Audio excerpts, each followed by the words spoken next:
Hi guys and welcome back to another video of economics on your tips। भाई लोगों, आज एक बहुत बड़ी न्यूज़ है। जी हाँ, आज हम टॉपिक तो पढ़ाने वाले हैं, पर टॉपिक पढ़ाने से पहले एक बहुत बड़ी खुशखबरी आप सभी को देने वाले हैं। अगर आप लोग हमारा चैनल फॉलो करते हैं और ये वीडियो देख रहे हैं तो बहुत मजे आने वाले हैं। तो चलिए शुरू करते हैं। आज हम पढ़ने वाले हैं basically what are the measures to control excess and deficit demand. But उनको पढ़ने से पहले आप सभी के लिए एक छोटा सा तोहफा। जैसा कि आप लोग जानते हैं कि हमारी दो पुस्तकें हैं, छोटा पैकेट बड़ा धमाका, जो कि आपको अमेजोन पे मिल जाती हैं। अगर आपको अमेजोन से परचेज करना है, जो कि अमेजोन की बेस्टसेलर, डिस्क्रिप्शन में लिंक है। पर साथ साथ जैसा आप सभी को पता है, हमारे एक एप्लीकेशन चलता है with the name of index education. तो उस एप्लीकेशन के ऊपर अगर आप बुक को परचेज करते हैं तो आप लोगों के लिए बहुत सारे ऑफर्स आप लोगों को मिल जाते हैं। सबसे पहला ऑफर, उस बुक पे आपको डायरेक्ट 10% ऑफ मिलेगा। ठीक है, कोड आपको लगाना है 10% ऑफ मिलेगा। कोड आपको लगाना है गौरव के ज्ञानी, GAURAVKEGYAANI।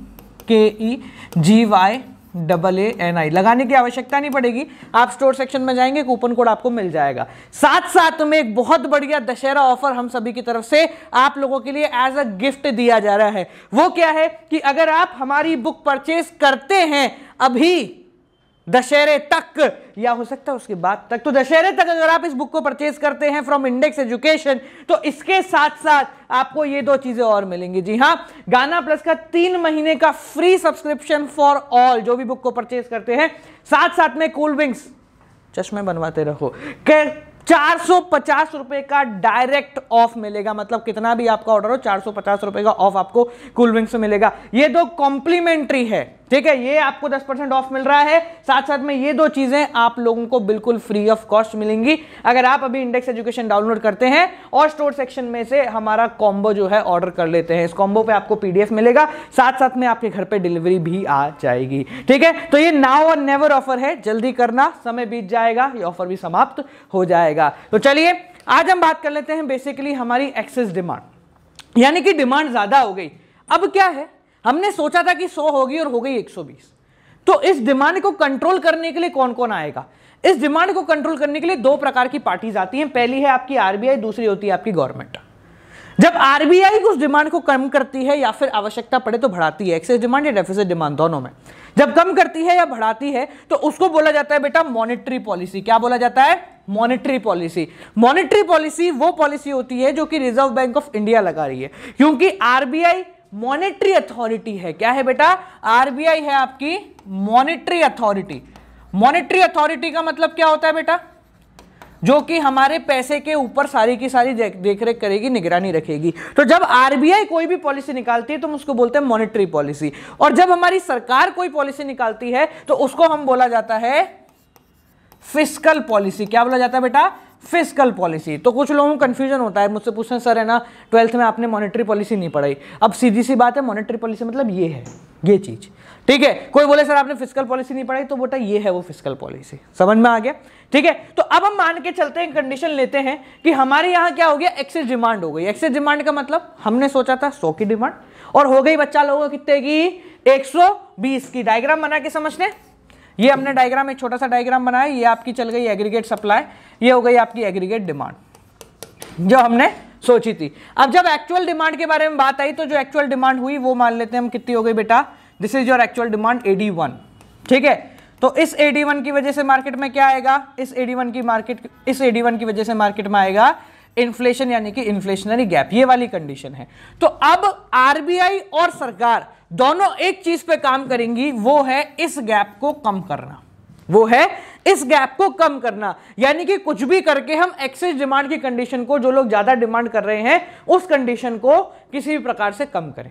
ठीक है, पॉलिसी पढ़ने से पहले अगर आप सामान्य तौर पे मुझसे पूछेंगे कि भाई क्या करना है सर, कि भाई डिमांड ज्यादा है और बेचने वाले कम हैं, खरीदने वाले ज्यादा हैं, बेचने वाले कम है, क्या किया जा सकता है? सादा भाषा में हम ये कर सकते हैं, अगर पॉसिबल है तो हमारी प्रोडक्शन कैपेसिटी को बढ़ा दो, बेचने वाले और ले आओ, धंधे को प्रमोट कर लो, ये किया जा सकता है।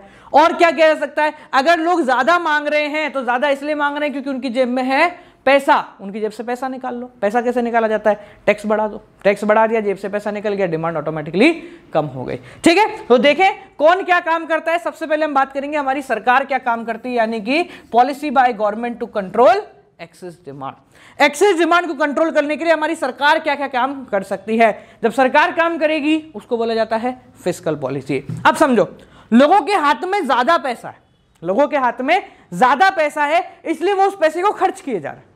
तो सरकार ये दिमाग लगाएगी कि हम कुछ भी करें और लोगों के हाथ से वो पैसा छीन लें, या फिर हम कुछ भी करें लोगों के हाथ में पैसा और ना दें। तो सबसे पहला काम जो सरकार करेगी वो है डिक्रीज इन गवर्नमेंट स्पेंडिंग। सबसे पहले सरकार अपने खर्चे काटेगी। सरकार क्या करेगी? अपने खर्चे काटेगी। अब खर्चे सरकार किस प्रकार से काटेगी? सरकार के जितने भी प्रोजेक्ट्स चल रहे हैं उन प्रोजेक्ट्स में कटौती करेगी, कुछ आने वाले प्रोजेक्ट उनको ढील दे देगी। ऐसे प्रोजेक्ट जिनसे कोई फायदा ही नहीं हो रहा, हमें कोई आउटपुट ही नहीं मिल रहा, उन प्रोजेक्ट्स को थोड़े समय के लिए बंद कर देगी, कुछ चलते चलते प्रोजेक्ट्स को रोक देगी। तो government should reduce it's expenditure on infrastructural and administrative services. Infrastructural और एडमिनिस्ट्रेटिव सर्विसेज में कमी कर देगी। उससे क्या होगा? मार्केट में लोगों के पास पैसा कमाने लगेगा। सीधी सी प्रैक्टिकल सी बात है, सरकार ने बिल्डिंग बनाना को रोक दिया, नहीं बनानी भाई बिल्डिंग अभी। तो बिल्डिंग बनाने से जिन लोगों के पास पैसा आ रहा था, उन लोगों के पास पैसा उस पर्टिकुलर चीज से आना क्या हो गया? बंद हो गया। अब जैसे ही उस पर्टिकुलर चीज से पैसा आना बंद हो गया, कल तक आपको 100 रुपए रोज मिल रहे थे, आप 80 रुपए खर्च कर रहे थे, खुश थे। आज से आपको पैसा मिलना बंद हो जाएगा। तो क्या आप 80 रुपए का कंजम्पशन कर पाओगे? सीधी सी बात है, आप 80 रुपए का कंजम्पशन नहीं कर पाओगे। तो ऑटोमेटिकली कि जब सरकार ने अपने एक्सपेंडिचर को कम किया तो आपकी जेब में पैसा खत्म हो गया, और जैसे ही आपकी जेब में पैसा खत्म हो गया, क्या पॉसिबल हुआ? मार्केट में आप लोगों ने डिमांड रोक दी, और आपने डिमांड रोकी, हम जो एक्सेस डिमांड पे थे वो इक्विलिब्रियम पे आ गए। अब ऐसा नहीं है कि सरकार अपने सारे प्रोजेक्ट्स को रोक देगी, सरकार इंफ्रास्ट्रक्चर और एडमिनिस्ट्रेटिव एक्टिविटीज को रोकेगी, पर more emphasis should be placed to reduce expenditure on defence and unproductive services. सरकार अनप्रोडक्टिव सर्विसेज पे रोकेगी, पर देगी किसको? प्रोडक्टिव सर्विसेज को। ऐसी सर्विसेज जिससे आउटपुट निकले, फैक्ट्री लगवाना है, ठीक है, इसी जगह पैसा लगाना है जहां से प्रोडक्शन निकल के आएगा, तो वहां सरकार पैसा लगाएगी और वहां से पैसा निकाल लेगी जहां पर अनप्रोडक्टिव काम हो रहा है, ताकि बिना वजह लोगों की जेब में पैसा ना आ जाए। अब जब बिना वजह लोगों की जेब में पैसा नहीं जाएगा तो ऑटोमेटिकली मार्केट में डिमांड कम होगी। दूसरा काम जो सरकार जेन्युइनली करती है, हमेशा करती रहती है, आपने देखा 2-4 साल पहले लोग बहुत खर्चा कर रहे थे, सरकार ने क्या किया? टैक्स स्लैब को बदल दिया। अब आपको अपनी इनकम का 30% जो है सरकार को देना पड़ जाता है। ये क्या हुआ? सरकार ने टैक्स स्लैब को बदल दिया। इससे हुआ क्या? जैसे ही सरकार ने टैक्स स्लैब को बदला, टैक्स की रेट जो थी 10-15% से 30% सरकार ने कर दी, तो ऑटोमेटिकली आपकी इनकम का बहुत बड़ा हिस्सा सरकार के पास चला जाता है।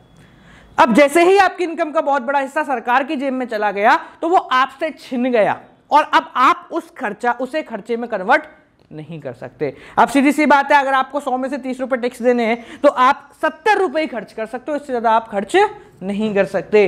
तो next point that the government will do is increase in taxes. सरकार क्या कर देगी? टैक्स को बढ़ा देगी। टैक्स बढ़ाते क्या हुआ? लोगों की जेब में से पैसा खत्म हो गया। क्लियर? तो वो तो बात हुई सरकार। अब सरकार है तो असरदार है, अब असरदार है तो सरकार ने अपना काम कर लिया। पर अगर सरकार की नीतियां 1 साल बाद आने वाली हैं तो अभी क्या किया जाए? अभी कुछ ना कुछ करके इस एक्सेस डिमांड की कंडीशन को खत्म किया जाए। ऐसा तो है नहीं, लोग मार्केट में सामान लेने जा रहे हैं, उन्हें सामान मिलना चाहिए, तो हम कुछ ऐसा कर देते हैं, सामान तो हम इंस्टेंटली बना नहीं सकते, पर हम कुछ ऐसा कर देते हैं कि लोग मार्केट में सामान लेने जाए ही नहीं।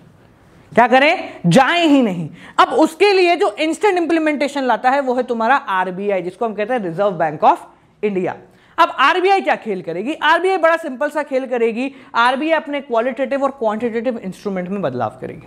जिन लोगों को नहीं पता बेटा आरबीआई के क्वालिटेटिव और क्वांटिटेटिव इंस्ट्रूमेंट कौन से होते हैं, कृपया करके मेरी 10 वीडियो पहले चले जाएं, उसके अंदर मैंने आरबीआई के क्वालिटेटिव और क्वांटिटेटिव इंस्ट्रूमेंट दोनों के दोनों यहां पर बताए हुए हैं। ठीक है, अपन यहां पर उन इंस्ट्रूमेंट को रिवाइव कर लेते हैं और फिर उनके इंपैक्ट को देख लेते हैं। सबसे पहला जो क्वांटिटेटिव इंस्ट्रूमेंट आता है, क्वांटिटेटिव इंस्ट्रूमेंट मतलब वो इंस्ट्रूमेंट जिससे मार्केट में पैसा जो 100 करोड़ पड़ा हुआ है वो कम होकर या तो 80 हो जाएगा या फिर वो बढ़ के 120 हो जाएगा।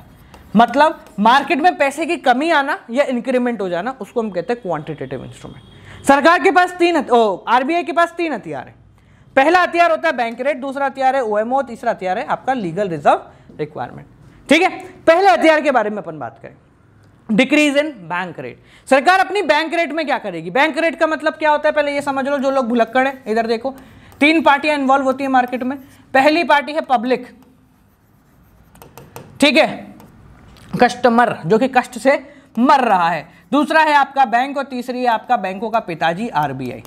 ठीक है, अब क्या होता है, जब जब बैंक को पैसे की आवश्यकता पड़ती है लंबे समय के लिए तो वो आरबीआई से पैसा लेती है, बदले में आरबीआई को क्या देना पड़ता है, ब्याज देना पड़ता है। जिस रेट पे वो ब्याज देती है उस रेट को कहते हैं अपन बैंक रेट।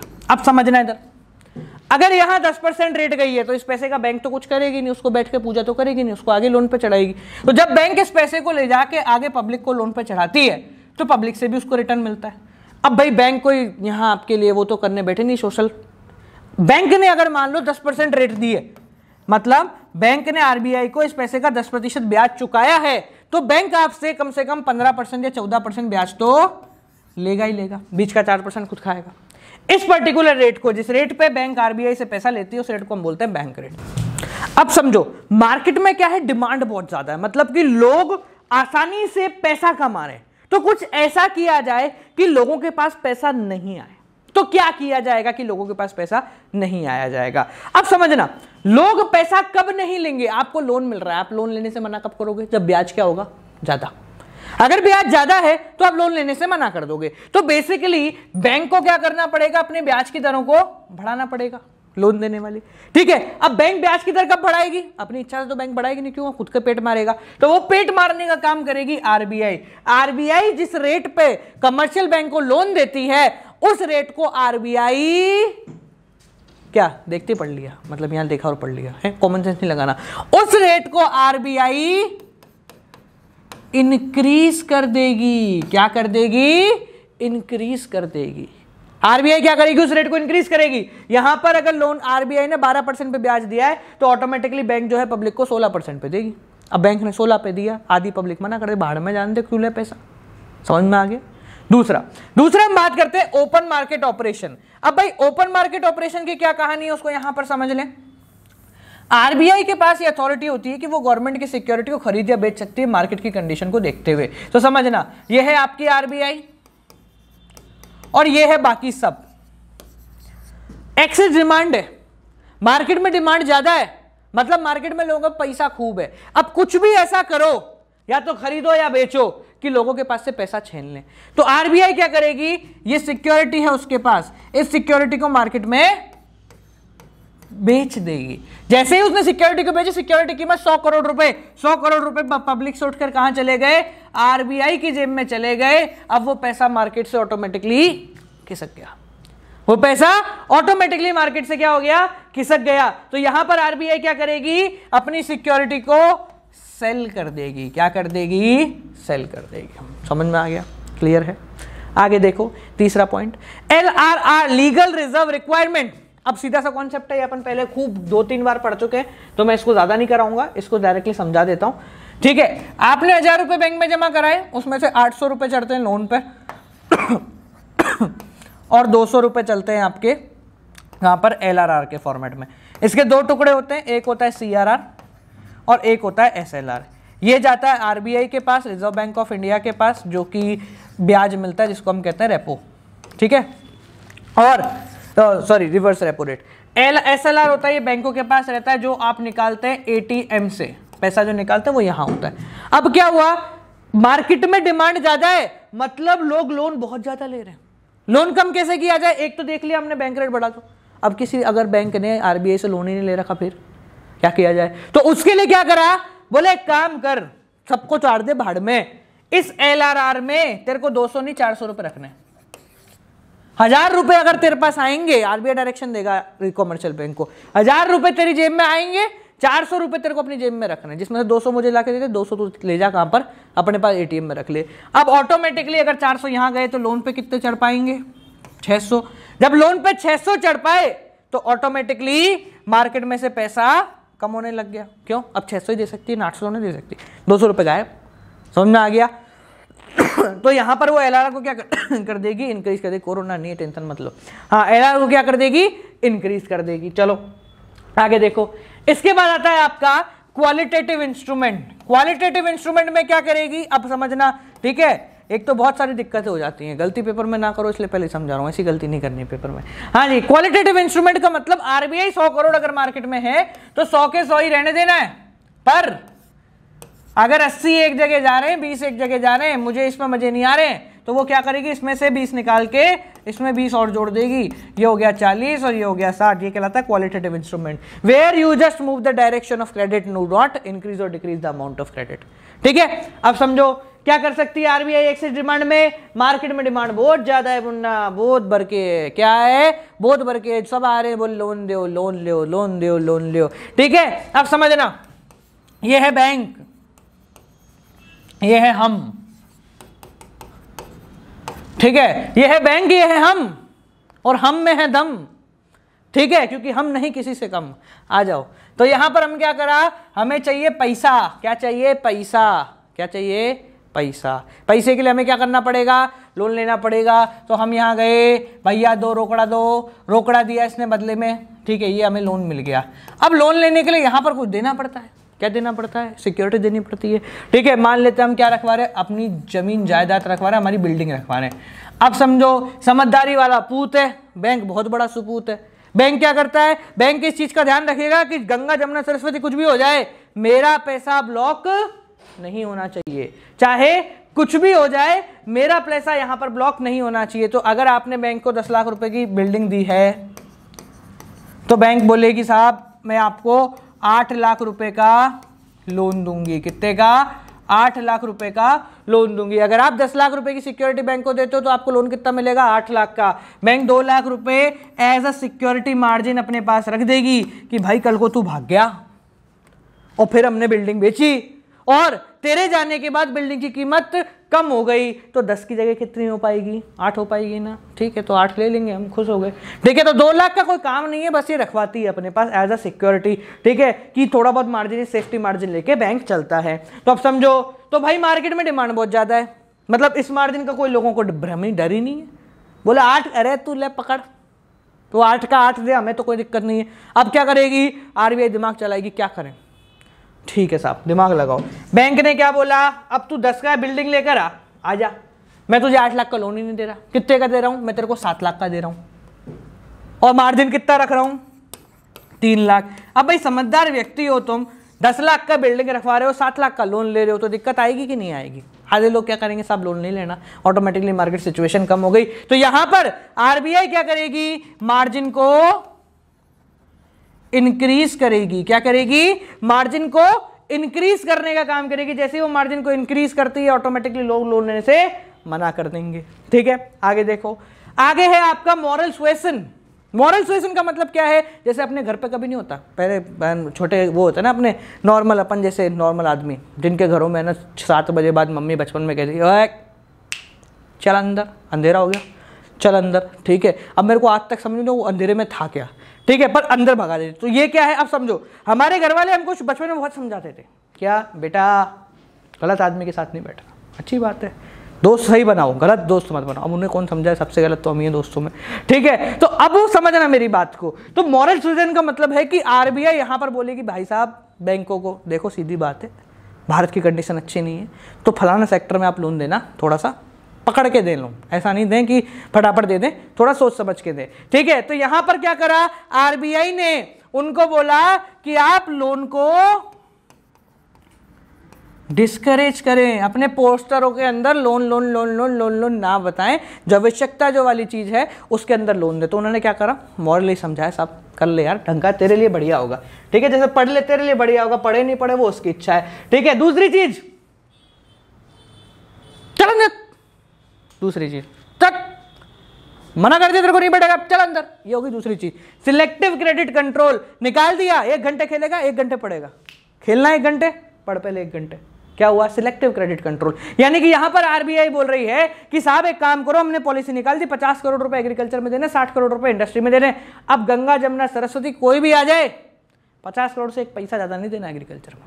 ये क्या हो गया, selective credit control. Credit rationing कर दी, राशनिंग समझते हो, 10% इसका 10% उसका। अपने कोटा में सीटें चलती है ना, ओबीसी इतना कितना, भाई मान लो 100% सीटें, कितनी है 100%। SC/ST को मिलेगी 50%, ओबीसी को मिलेगी 30%। ठीक है, बाकी जो और छोटी मोटी हैं और जो बाकी कास्टें हैं अपनी, उनको मिल जाएगी 20%, जो बचा हुआ है वो मिल जाएगा जनरल को।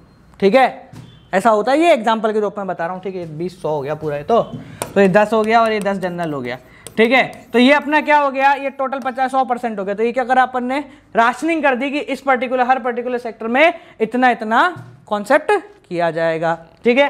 समझ में आ गया। तो भाई लोगों, ये थी हमारी आज की कहानी, जिसको हमने आज सभी को बताया कि किस प्रकार से एक्सेस डिमांड को कंट्रोल किया जाता है। डेफिसिट डिमांड में नहीं कराऊंगा, क्योंकि डेफिसिट डिमांड इसका जस्ट अपोजिट है। जहां इनकरेज था वहां डिस्करेज है, जहां पर इंक्रीज था वहां डिक्रीज है, और इसके अलावा कोई भी कहानी डेफिसिट डिमांड के अंदर नहीं है। तो उसको पढ़ा के अपन टाइम वेस्ट नहीं करेंगे। एक और बार हम जानकारी बता देते हैं, अगर अब तक आप लोगों ने पुस्तक परचेज नहीं की, हमारे छोटा पैकेट बड़ा धमाका, जो कि अमेजॉन की सबसे ज्यादा बिकने वाली किताब है, तो आप डिस्क्रिप्शन में जाकर उसको परचेज कर सकते हैं। और अगर आपको डिस्काउंट लेना है और अच्छे अच्छे ऑफर लेने हैं, तो आप हमारा application index education play store से डाउनलोड कर सकते हैं। स्टोर सेक्शन में आपको ये मिल जाएगा। इसको परचेज करते ही आपको डायरेक्ट कोड लगाना, 10% ऑफ हो जाएगा। साथ साथ में ये 2 चीजें आपको फ्री ऑफ कॉस्ट मिल जाएंगी। So do check out that. आपसे कल फिर मिलते हैं अगली वीडियो के साथ भाई लोगों। Till then keep on watching. Good night, bye bye, नमस्कार।